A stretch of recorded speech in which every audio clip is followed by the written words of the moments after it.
Η εγκυμοσύνη είναι μια ιδιαίτερη περίοδος στη ζωή κάθε γυναίκας, κατά την οποία πραγματοποιούνται σημαντικές αλλαγές στο σώμα της. Το δέρμα, ως το μεγαλύτερο σε έκταση όργανο, επηρεάζεται σε μεγάλο βαθμό.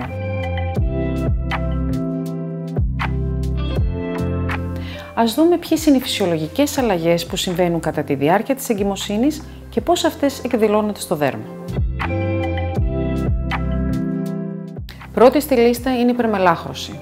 Οι ορμονικές αλλαγές προκαλούν αυξημένη παραγωγή μελανίνης, η οποία στο 75% των γυναικών προκαλεί σκουρόχρωμες κοιλίδες, γνωστές ως πανάδες και μέλασμα στο πρόσωπο.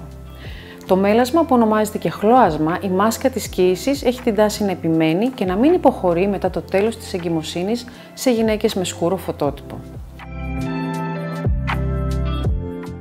Η αύξηση της παραγωγής του σμίγματος προκαλεί εξάρτησεις ακμής που παρατηρούνται συνήθως στο πρώτο και στο δεύτερο τρίμηνο της κύησης. Οι ορμονικές μεταβολές είναι επίσης υπεύθυνες για την ξηρότητα του δέρματος και την απώλεια ελαστικότητας που παρατηρούν κάποιες γυναίκες, καθώς και για τον ερεθισμό και την ευαισθητοποίηση. Οι αγκιακές αλλαγές οφείλονται στην αύξηση του όγκου του αίματος στον οργανισμό και περιλαμβάνουν την εμφάνιση αραχνοειδών αιμαγγειωμάτων στο πρόσωπο και κυρσών στα κάτω άκρα. Οι ραγάδες της εγκυμοσύνης αναπτύσσονται μέχρι και στο 90% των εγγύων γυναικών. Τόσο οι ορμονικοί παράγοντες όσο και η φυσική διάταση του δέρματος ευθύνονται για την εμφάνισή τους.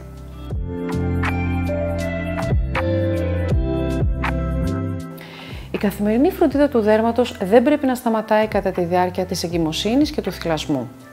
Πρέπει να προσαρμόζεται κατάλληλα με βάση δύο παραμέτρους: τον τύπο και τις ανάγκες του δέρματος της εγγύου και την ασφάλεια του εμβρίου.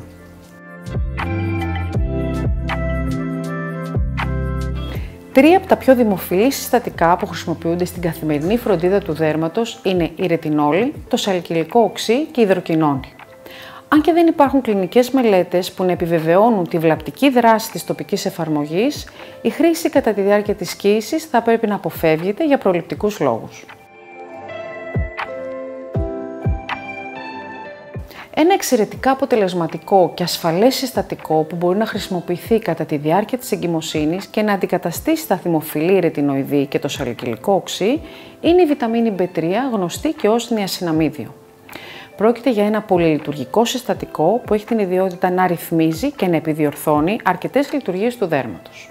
Πιο συγκεκριμένα, αναστέλει την υπερμελάχρωση, ρυθμίζει τη λιπαρότητα και αποκαθιστά τον επιδερμικό φραγμό, βοηθώντας το δέρμα να συγκρατεί την υγρασία και να διατηρείται ενυδατωμένο.